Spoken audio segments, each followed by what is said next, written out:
कृष्णा। आज मैं आपको संतोषी माता की व्रत कथा, शुक्रवार की व्रत कथा सुनाने जा रही हूँ। संतोषी माता की व्रत कथा की सबसे पहले हम सुनते हैं विधि को। इस व्रत को करने वाला कथा कहते व सुनते समय हाथ में गुड़ व भुने हुए चने रखना जरूरी है। सुनने वाले संतोषी माता की भी जय बोलो। संतोषी माता की जय मुख से बोलते जाएं तथा कथा समाप्त होने पर हाथ का गुड़ व चना सबको प्रसाद के रूप में बांट दें। कथा से पहले कलश को जल से भरें, उसके ऊपर गुड़ व चने से भरा कटोरा भी रखें। कथा समाप्त होने और आरती समाप्त होने के बाद कलश से जल को घर में सब जगह छिड़के और बचा हुआ जल तुलसी की क्यारी में डाल दें। व्रत के उद्यापन में 2.5 सेर खाजा, मोमनदार पूड़ी, खीर, चने का साग नैवेद्य रखें।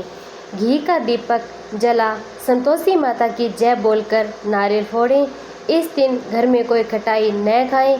इस दिन 8 लड़कों को भोजन कराएं। देवर, जेठ या कुटुंब के लड़के मिलते हो तो दूसरों को नहीं बुलाना चाहिए। कुटुंब में ही न मिले तो ब्राह्मणों और पड़ोसियों के लड़कों को भी बुला सकते हैं। उन्हें खटाई की कोई वस्तु न दें। भोजन कराकर यथाशक्ति दक्षिणा दें। आइए हम अब कथा को सुनते हैं।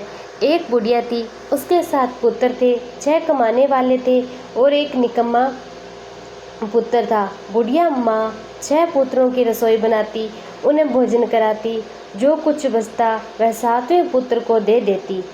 वह बड़ा भोला भाला था, मन में कुछ विचार न करता। एक दिन अपनी पत्नी से बोला, देखो मेरी माता मुझ पर कितना प्यार करती है। पत्नी बोली, क्यों नहीं, सबका झूठा बचा हुआ तुमको खिलाती है। वह बोला, ऐसा नहीं है, भला ऐसा भी कहीं हो सकता है कि माँ फर्क करे। जब तक मैं अपनी आंखों से देख ना लूँ तब तक मैं नहीं मान सकता। पत्नी ने हंसकर कहा, तुम देख लोगे तब तो मानोगे ना। कुछ दिन बाद बड़ा त्योहार आया। घर में 7 प्रकार के भोजन और चूरमा और लड्डू बने। वह जांचने को सिर दर्द का बहाना कर पतला कपड़ा सिर पर ओढ़कर रसोई घर में सो गया और कपड़े में से सब देखता रहा। 6 भाई भोजन करने आए। उसने देखा माँ ने सबके लिए सुंदर सुंदर आसन बिछाए, 7 प्रकार की रसोई परोसी।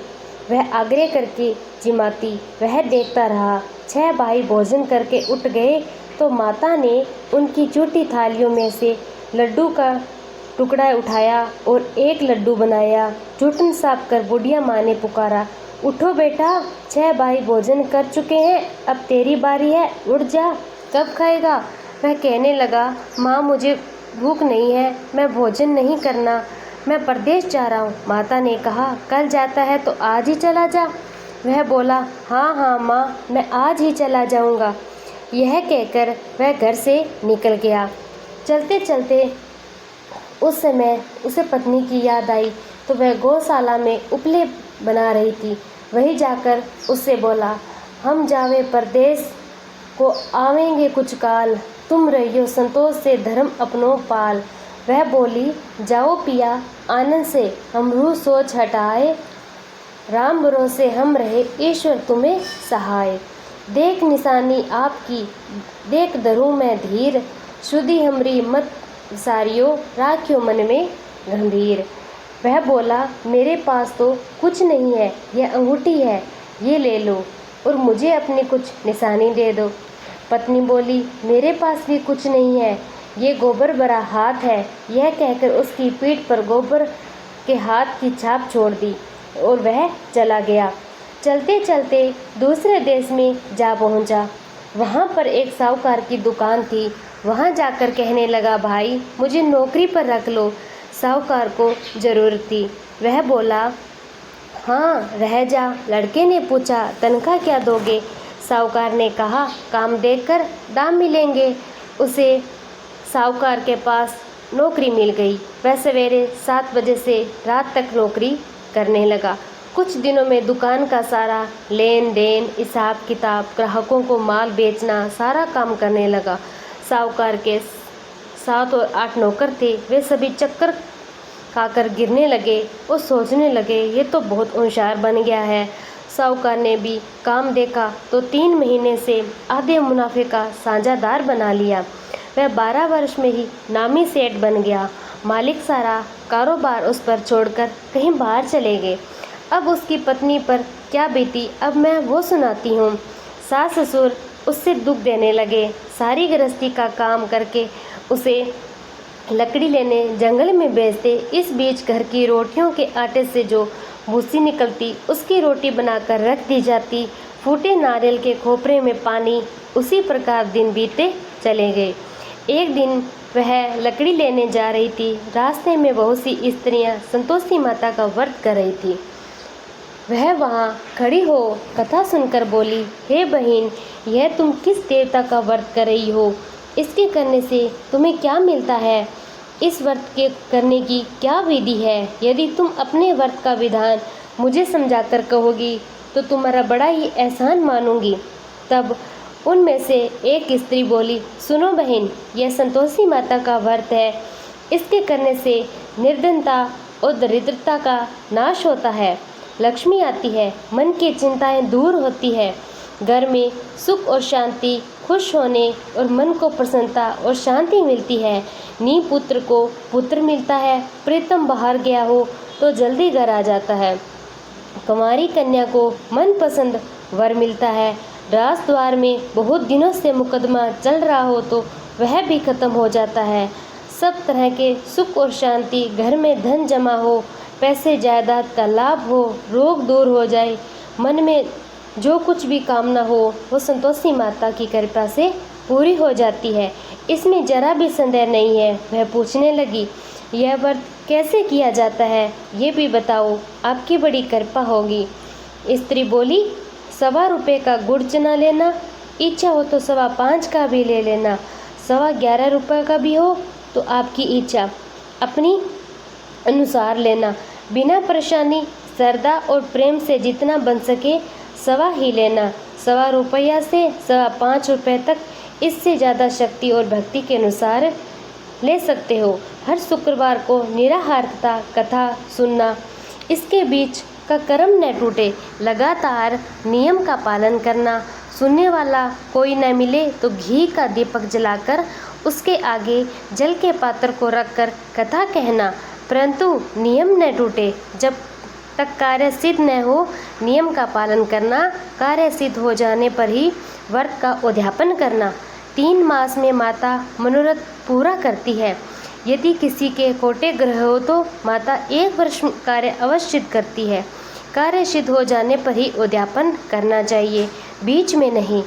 उद्यापन में 2.5 शेर आटे का खाजा, इस परिणाम से खीर और चने का साग करना, 8 लड़कों को भोजन कराना, जहाँ तक हो सके देवर जेठ भाई बंधु कुटुंब लड़के लेना, मिले तो रिश्तेदार और पड़ोसियों के भी लड़के को बुला लेना, उन्हें भोजन कराना, यथाशक्ति दक्षिणा देना और व्रत को पूरा करना। उस दिन घर में कोई खटाई न खाए, ये बात का अवश्य ध्यान रखना। यह सुनकर वह चल पड़ी। रास्ते में लकड़ी के बोझ को बेच दिया। उन पैसों से गुड़ चना ले माता के व्रत की तैयारी करने लगी। सामने मंदिर देख पूछने लगी, यह मंदिर किसका है? सब कहने लगे कि संतोषी माता का मंदिर है। यह सुनकर माता मंदिर में जा और माता के चरणों में प्रणाम किया। दिन होकर विनती करने लगी, माँ, मैं निपट मूर्ख हूँ, व्रत के नियम को कुछ जानती नहीं हूँ, मैं बहुत दुखी हूँ। हे माता, हे जगजननी, मेरा दुख दूर करो, मैं तुम्हारी शरण में आई हूँ। माता को दया आ गई। एक शुक्रवार बीता, दूसरे शुक्रवार को उसके पति का पत्र आया, तीसरे शुक्रवार को उसके पति का भेजा हुआ पैसा भी आ गया। यह देखकर जेठानी मुँह सिकोड़ने लगी, इतने दिनों में पैसा आया है, इसमें क्या पढ़ाई है? लड़के ताने देने लगे, काकी के पास अब पत्र आने लगे हैं, रुपया आने लगा है, अब तो काकी की खातिरदारी बढ़ेगी, अब तो काकी बुलाने पर भी नहीं बोलेगी। वह बेचारी सरलता से कहती है, भैया पत्थर आए, रुपये आए, हम सब के लिए तो अच्छा ही है। ऐसा कहकर आंखों में आंसू भरकर संतोषी माता के मंदिर में आ हे मातेश्वरी के चरणों में गिरकर रोने लगी। माँ, मैंने तुमसे पैसा नहीं मांगा, मुझे पैसे से क्या काम है, मुझे तो अपने सुहाग से काम है, मैं तो अपने स्वामी के दर्शन और सेवा मांगती हूँ। तब माता ने प्रसन्न होकर कहा, जा बेटी, तेरा स्वामी जल्दी ही आएगा। यह सुन खुशी से बावली हो घर में जा काम करने लगी। अब संतोषी माता विचार करने लगी, इस भोली पुत्री से मैंने कह तो दिया कि तेरा पति जल्दी आएगा, अब आएगा कहाँ से? वह तो सपने में भी इसे याद नहीं करता। उसे याद दिलाना मुझे ही जाना पड़ेगा। इस तरह माता बुढ़िया के रूप बेटे के सपने में जाकर कहने लगी, बेटा सोता है या जागता है? बोला, माँ सोता भी हूँ और जागता भी नहीं हूँ, बीच में हूँ, कहो क्या आज्ञा है? माता कहने लगी, तेरा घर बार कुछ है या नहीं? वह बोला, मेरा सब कुछ है माता, माँ बाप भाई बहन पत्नी, क्या कमी है? माता बोली, भोले पुत्र तेरी पत्नी घोर कष्ट उठा रही है, तेरे माता पिता उसे दुख दे रहे हैं, वह तेरे लिए तरस रही है, तू उसकी शुद्धि तो ले।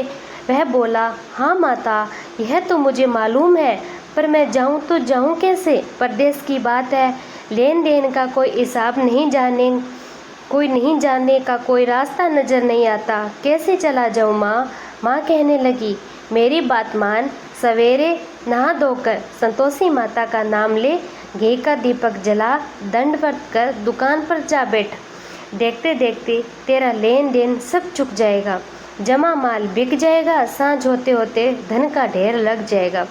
सवेरे बहुत जल्दी उठकर उसने अपने सपने की बात कही, लोगों से बताई। उन सब ने उनकी बात अनसुनी कर दी और मजाक भी उड़ाने लगे, कहीं सपने सच होते हैं। एक बूढ़ा बोला, देख भाई मेरी बात मान, इस प्रकार सच झूठ करने के बदले देवी ने जैसा कहा है वैसा करने में तेरा क्या जाता है? वह बूढ़े की बात मान संतोषी माता को दंडवत प्रणाम कर घी का दीपक जलाकर दुकान पर बैठ गया। थोड़ी देर में वह क्या देखता है कि देने वाला रुपए लाया और लेने वाले हिसाब लेने लगे। कोठे भरे सामान खरीदे, खरीदार नगद दाम में सौदा करने लगे और शाम तक धन का ढेर लग चुका था। माता का चमत्कार देखकर प्रसन्न मन से माता का नाम ले घर ले जाने के लिए गहने कपड़े खरीदने लगा। वहाँ के काम से लिपट कर घर के लिए रवाना हो गया। वहाँ पर उसकी पत्नी जंगल में लकड़ी लेने जाती, लौटते वक्त माता के मंदिर में विश्वास करती और वह तो रोज़ रुकने का स्थान था। दूर से धूल उड़ती देखकर माता से पूछी, हे माता यह धूल कैसी उड़ रही है? माँ कहती है, पुत्री तेरा पति आ रहा है, अब तू ऐसा कर, लकड़ियों के 3 बोझ बना ले, एक नदी किनारे रख, दूसरा मेरे मंदिर और तीसरा तेरे सिर पर रख। तेरे पति को लकड़ी का कट्टा देखकर मोह पैदा होगा, वह वहाँ रुकेगा, नाश्ता पानी बना खाकर माँ से मिलने जाएगा। तब तू लकड़ियों का बोझ उठाकर घर जाना, बीच चौक में गड्ढा डालकर 3 आवाज़ से जोर जोर लगाना, लो सासू जी लकड़ियों का गट्ठा लो, भूसा की रोटी दो, नारियल के खोपरे में पानी दो, आज कौन मेहमान आया है? माँ की बात सुन बहू बहुत अच्छा माता कहकर प्रसन्न हो लकड़ियों के 3 गट्ठे ले आई।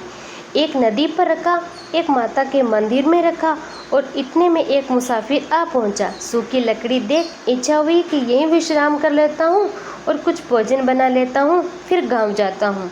इस प्रकार भोजन बना, विश्राम कर वहाँ गांव का ओर चल गया।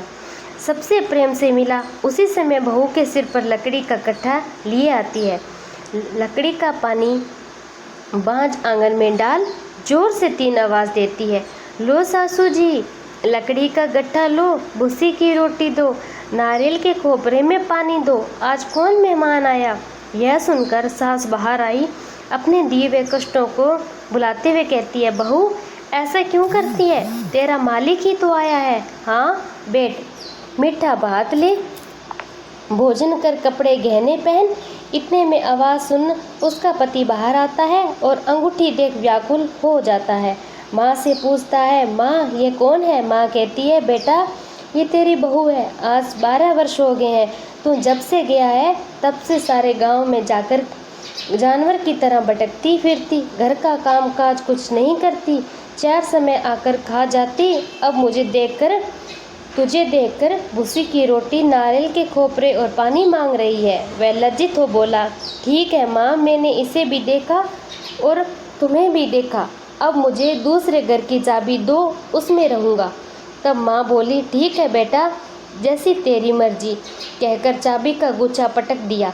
उसने चाबी ली, दूसरे कमरे में और तीसरी मंजिल के ऊपर था, जो खोलकर सारा सामान वहाँ पर रखा। दिन में वहाँ राजा के महल जैसा ठाट बाट बन गया। अब क्या था, वह दोनों सुखपूर्वक रहने लगे। इतने में अगला शुक्रवार आया तो बहू ने अपने पति से कहा, मुझे माता का उद्यापन करना है। पति बोला, बहुत अच्छी बात है, खुशी से करो। वह तुरंत ही उद्यापन की तैयारी करने लगी। जेठ के लड़कों को भोजन करने के लिए कहने गई, उन्होंने मंजूरी दे दी, लेकिन जेठानी ने अपने बच्चों को सिखा दिया कि देखो, भोजन के समय सब लोग कठाई मांगना, जिससे वह उद्यापन पूरा न हो।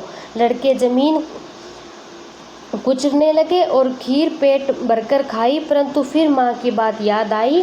कहने लगे, हमें कुछ कटाई दो, हमें कुछ कटाई दो, खीर खाना हमें भाता नहीं, देखकर अरुचि होती है। बहू कहने लगी, कटाई किसी को मैं नहीं दूंगी, यह तो संतोषी माता का प्रसाद है। लड़के तुरंत उठ खड़े हुए, बोले, पैसा लाओ। भोली बहू कुछ जानती नहीं थी, सो उसने उन्हें पैसे दे दिए। लड़के उसी समय जाकर इमली खा लिए। यह देख संतोषी माता ने बहुत क्रोध हुआ। राजा के दूत उसके पति को पकड़कर ले गए। जेठ जेठानी मन खोटे खोटे वचन कहने लगे, लूट लूट कर धन इकट्ठा कर लाया था, सो राजा के दूत पकड़कर उसे ले गए। अब सब मालूम पड़ जाएगा जब जेल की हवा खाएगा। बहू से यह वचन सहन नहीं हो सके। वह रोती हुई माता के मंदिर में गई। हे माता, तुमने ये क्या किया? मुझे हंसाकर और मुझे रुला दिया। माता बोली, हे पुत्री, तूने उद्यापन में मेरा व्रत भंग किया, इतनी जल्दी सब बातें भुला दी। वह कहने लगी, माता, भूली तो नहीं हूँ, न मैंने कुछ अपराध किया, मुझे तो उन लड़कों ने भूल में डाल दिया, मैंने भूल से उन्हें पैसे दे दिए। माँ, मुझे क्षमा करो माँ। माँ बोली, ऐसी भी कहीं भूल होती है? वह बोली, माँ, मुझे माफ़ कर दो, मैं फिर से तुम्हारा उद्यापन करूँगी। माँ बोली, अब भूल मत करना। वह बोली, अब भूल नहीं होगी माँ। अब बताओ वह कैसे आएंगे? माँ बोली, जा पुत्री, तेरा पति तुझे रास्ते में ही मिलता आता हुआ दिखाई देगा। वह घर को चली तो रास्ते में उसे उसका पति आता हुआ मिला। उसने पूछा, तुम कहाँ गए थे? जब पति ने कहने लगा, इतना सारा धन कमाया है, उसका टैक्स राजा ने मांगा था, मैं भरने गया था। प्रसन्न हो बोली, भला हुआ, अब तो घर चलो। कुछ दिन बाद फिर शुक्रवार आया। वह बोली, मुझे माता को उद्यापन करना है। पति ने कहा, करो। फिर जेठ के लड़कों से भोजन को कहने गई तो जेठानी ने तो एक दो बातें सुनाई, लड़कों को सिखा दिया, तुम पहले की तरह खटाई मांगना। लड़के कहने लगे, हमें खीर खाना नहीं भाता, जी बिगड़ता है, कुछ खटाई दे दो। वह बोली, खटाई खाने को नहीं मिलेगी, आना है तो आओ। ब्राह्मणों के लड़के बुला भोजन कराने लगी। यथाशक्ति दक्षिणा दे जगह एक एक फल उन्हें दिया। इससे संतोषी माता प्रसन्न हुई। माता की कृपा होते ही 9वें मास में उसको चंद्रमा के समान सुंदर पुत्र भी प्राप्त हुआ। पुत्र को लेकर प्रतिदिन माता के मंदिर में जाने लगी। माँ ने सोचा, ये रोज आती है, आज क्यों न मैं इसके घर चलूं, इसका आसरा देख लूं तो सही है। यह विचार कर माता ने भयानक रूप बनाया। गुड़ और चने से सना मुख, ऊपर सूंड के समान होठ, उस पर मक्खियाँ भिन भिना रही थी। दहलीज पे पांव रखते ही उसकी साथ चिल्लाई, देखो रे देखो, कोई चुड़ैल आ गई, डाकिन आ गई। लड़कों, इसे भगाओ, नहीं तो ये किसी को खा जाएगी। लड़के डरने लगे। चिल्लाकर खिड़की बंद कर दी। छोटी बहू रोशनदान में से देख रही थी। वह प्रसन्नता से पगली हो चिल्लाने लगी, आज मेरी माता मेरे घर आई है। यह कहकर बच्चे को दूध पिलाने से हटाती। इतने में सास का क्रोध फूट पड़ा। बोली, इसे देखकर कैसी उतावली है, जो बच्चे को भी पटक दिया। इतने में माता का प्रताप से जहाँ देखा वहाँ लड़के ही लड़के नजर आने लगे। बहू बोली, माँ जी, मैं जिनका व्रत करती हूँ ये वही संतोषी माता है। इतना कह झट से सारा घर किवाड़ खोल देती है। सबको माता के चरणे पकड़ लिए, विनती कहने लगे, हे माता, हम मूर्ख हैं, हम अज्ञानी हैं, पापी हैं, तुम्हारे व्रत की हम विधि नहीं जानते हैं, तुम्हारा व्रत भंग कर हमने बहुत बड़ा अपराध किया। हे माता, आप हमारा अपराध क्षमा करो। इस प्रकार माता प्रसन्न हुई। माता ने बहू को जैसा फल दिया वैसा सबको दे, पड़े उसको भी दे, सबकी मनोरथ को पूर्ण हो। बोलो संतोषी माता की जय हो।